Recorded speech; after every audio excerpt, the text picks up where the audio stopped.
নারীদের জন্য সন্তান জন্ম দেওয়া খুব সাধারণ বিষয়, কিন্তু এই গল্পটা এক পুরুষের যে গর্ভবতী হয়ে যায়। সার্গে একজন নিউজ রিপোর্টার যে তার স্ত্রী ডায়ানার সঙ্গে রাশিয়ায় থাকে। তারা গত 2 বছর ধরে সন্তান নেওয়ার চেষ্টা করছে, কিন্তু কোনো ফল হয়নি। ছবির শুরুতে সার্গে একজন থেরাপিস্টকে এই সমস্যার কথা বলে। থেরাপিস্ট তার যৌন জীবন সম্পর্কে জানতে চায়। তখন সার্গে গর্ব করে বলে, হ্যাঁ, আমরা তো প্রতিদিনই করি, কিন্তু আমার স্ত্রী গর্ভবতী হতে পারছে না। তারা জায়গায়ও বদলে বদলে দেখছে, যদি ভাগ্য সেইখানেই আটকে থাকে, কিন্তু কোনো কাজ হয়নি। থেরাপিস্ট বলে তার ধারণা শীঘ্রই বাস্তবে পরিণত হতে চলেছে, তাই এখন থেকে সাবধান থাকতে হবে। সার্গে বুঝতে পারে না সে কি বলতে চাইছে, কিন্তু প্রশ্নও করে না। কাজে যাওয়ার সময় সে তার এক বন্ধুকে ফোন করে, যিনি একজন আইনজীবী। তার নাম জোরা টানা তার আত্মাকে সেরে গেছে এবং আর্থিক সমস্যায় আছে। তার 2টি মেয়ে আছে এবং এখন সে ও তার স্ত্রী একটি ছেলের জন্য চেষ্টা করছে। তার সঙ্গে কথা বলার পর সার্গে তার শুটিং সেটে পৌঁছে যায় এবং হোস্টের সঙ্গে শো শুরু করে। আর ওইদিকে ডায়ানা একটি আর্ট এক্সিবিশনে ছিল, যেখানে তার তোলা ছবিগুলো প্রদর্শিত হচ্ছিল। সার্গে প্রতিবারের মতো এবারও দেরি করে। যখন ডায়ানা ফোন করে, সার্গে বলে সে গাড়িতে উঠে পড়েছে, মাত্র 5 মিনিটের মধ্যে পৌঁছে যাবে। কিন্তু সে দেখে পুলিশ তার গাড়ি তুলে নিয়ে গেছে, কারণ সেটা নো পার্কিং এ ছিল। বুঝতে পারে সে যে ডায়ানা মিথ্যা ধরে ফেলবে। সে সরাসরি জোরার সঙ্গে একটি বারে চলে যায়। কথা বলার সময় জোরা জানায় তার স্ত্রী 1 মাসের গর্ভবতী। এবার সে নিশ্চিত যে ছেলে হবে, কারণ সে সঙ্গমের সময় উলের মোজা পড়েছিল। তাদের পরিবারের এই বিশ্বাস আছে যে কেউ উলের মোজা পরে যৌন সম্পর্ক করলে তবে তার ছেলে সন্তানই হবে। জোরা, তার বাবা, এমনকিও দাদাও এইভাবে জন্ম নিয়েছিল। পরের দিন ছিল ভ্যালেন্টাইন ডে। সার্গে ও ডায়ানা সেই জায়গায় গেল যেখানে তারা 5 বছর আগে প্রথম দেখা করেছিল। তারা প্রতিজ্ঞা করেছিল যে তারা একদিন তাদের সন্তানের সঙ্গে এইখানেই ফিরে আসবে। বাড়ি ফেরার আগে সার্গে উলের মোজা কিনে নেয়। রাতে সবকিছু হওয়ার পর সে মোজা গলায় লাগিয়ে ঘুমানোর চেষ্টা করে। সে আশায় ছিল যে এবার তাদের সন্তান হবে। ঘুম না আসায় সে জানালার পাশে দাঁড়িয়ে সন্তানের জন্য প্রার্থনা করে। কয়েক সেকেন্ড পরেই সে একটি ইকোপাত দেখে। ঘটনার 10 দিন পর সার্গে তার স্টুডিওতে সোনিয়া নামক একটি মুরগি নিয়ে একটি প্রোগ্রাম করছিল। সোনিয়া এক অদ্ভুত মুরগি যে ফুটবলের বিজয়ী দলের ভবিষ্যবাণী টিম দিয়ে করে। যখন সার্গে এই খবরটি পড়ছিল, হঠাৎ সে বমি করে দেয়। পরে যখন সে বাজারে ছিল,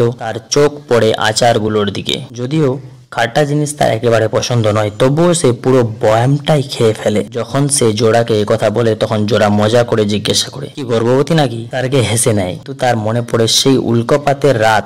সে ভাবে হয়তো এটা সম্ভব। রাতে সে ডায়ানার প্রেগন্যান্সি কিট নিয়ে পরীক্ষা করে। প্রথমে যখন সে 2টি লাইন দেখে, ভাবে সে গর্ভবতী না, কিন্তু পরে কিটের পিছন দিকে পরে বুঝতে পারে 2 লাইন মানে সে গর্ভবতী। সে কয়েকবার পরীক্ষা করে আর প্রতিবারে 2 লাইনই আসে। সে এতটাই অবাক হয়ে যায় যে পরে নিজেই হাসতে থাকে। পরের দিন সকালে সে যখন আচার নিয়ে না, ডায়ানা তার অদ্ভুত আচরণ দেখে জিজ্ঞাসা করে, বিষয়টা কি? সার্গে জানায় সে বাবা হতে চলেছে। ডায়ানা ভেবে বসে সার্গেই তাকে প্রতারণা করছে আর অন্য কোনো নারী তার সন্তান ধারণ করেছে, কিন্তু পরে জানতে পারে সে গর্ভবতী আসলে সার্গে নিজেই। এতে সে আরো রেগে যায়। সে ভাবে হয়তো সার্গে পাগল হয়ে গেছে বা মজা করছে। সার্গে চায় ডায়ানা তার আনন্দ ভাগ করে নিক, কিন্তু ডায়ানার জন্য এটা মানা সহজ নয়। সন্ধ্যায় সার্গের মা, বাবা ও জোরা ডিনারে আসে। সার্গে সুযোগ বুঝে জানায় যে সে গর্ভবতী।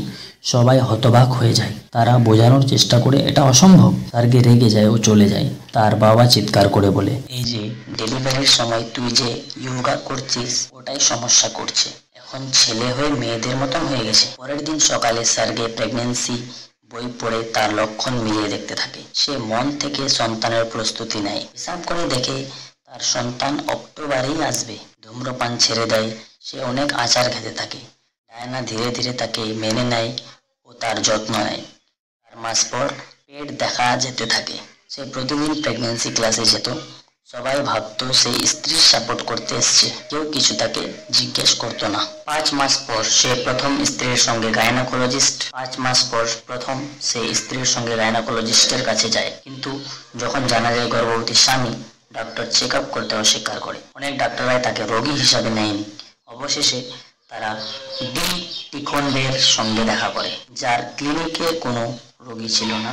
সে এক অদ্ভুত কেস নিতে রাজি হয়। সার্গে লজ্জায় পড়ে যায় যে কিভাবে ডেলিভারি বেড়ে সয়। পরের দিন সার্গে জানতে পারে জোরা তার গর্ভাবস্থার খবর বিক্রি করে দেশে একটি চ্যানেলে। এখন সে ভাইরাল হয়ে গেছে। সার্গে রেগে যায়, কারণ সে এই বিষয়টা গোপন রাখতে চেয়েছিল।